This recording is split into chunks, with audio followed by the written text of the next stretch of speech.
Monsieur le président, monsieur le ministre, monsieur le président de la commission, monsieur le rapporteur général qui va nous rejoindre.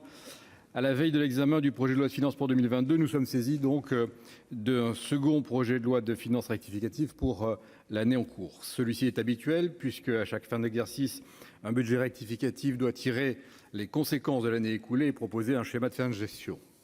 Ce texte, la récente CMP conclusive sur la réforme de la LOLF en institutionnalise d'ailleurs la pratique, aurait dû se limiter à des ajustements limités.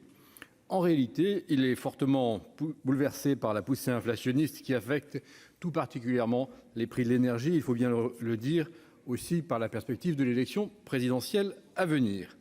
Ainsi, le gouvernement propose dans le présent PLFR des ouvertures nettes de crédit pour un peu plus de 3 milliards d'euros, crédit de paiement, en raison principalement de la mise en place de l'indemnité inflation pour un montant total de 3,8 milliards d'euros et relèvement de 100 euros du montant du chèque énergie.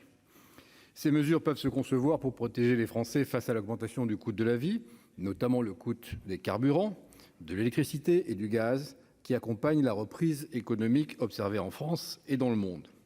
Elles n'en demeurent pas moins des réponses très ponctuelles, néanmoins coûteuses, à un problème présenté certes comme temporaire, mais qui pourrait hélas perdurer de longs mois. Nous aurons un débat sur ce point, le rapporteur général présentant un amendement, et le groupe Union centriste sera particulièrement attentif à la conclusion de ce débat pour déterminer sa position. Le regain de la croissance économique, augmenté d'un quart de point à 6,25% du PIB, ne suffit pas à masquer la situation très fragile de nos finances publiques. Pour le dire plus simplement, nous pourrons sans doute pas continuer à sortir le chéquier bien longtemps. Les membres du groupe de l'Union centriste, dans leur très grande majorité, ont pris leurs responsabilités. Nous avons salué et appuyé l'action du gouvernement lorsqu'il s'est agi de soutenir les entreprises de notre pays, de sauvegarder l'emploi et à travers lui le tissu social. Et également lorsqu'il s'est agi plus globalement de maintenir à flot l'activité économique menacée d'effondrement devant la propagation du Covid.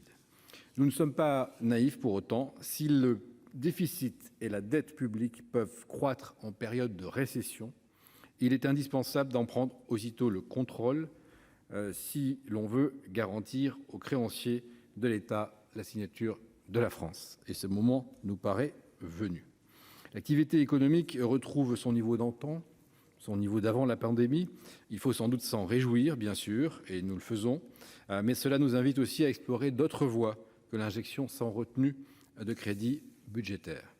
En ce sens, nous vous proposerons 2 amendements consistant respectivement à orienter le surplus d'épargne Covid vers les fonds propres des entreprises et à instaurer, en s'inspirant de l'exemple italien, une clause anti-abus afin d'éviter le comportement d'entreprises qui bénéficieraient d'aide du plan de relance avant de délocaliser l'année d'après.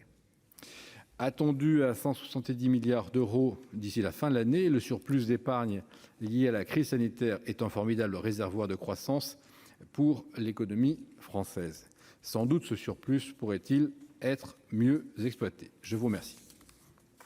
Merci, monsieur le questeur.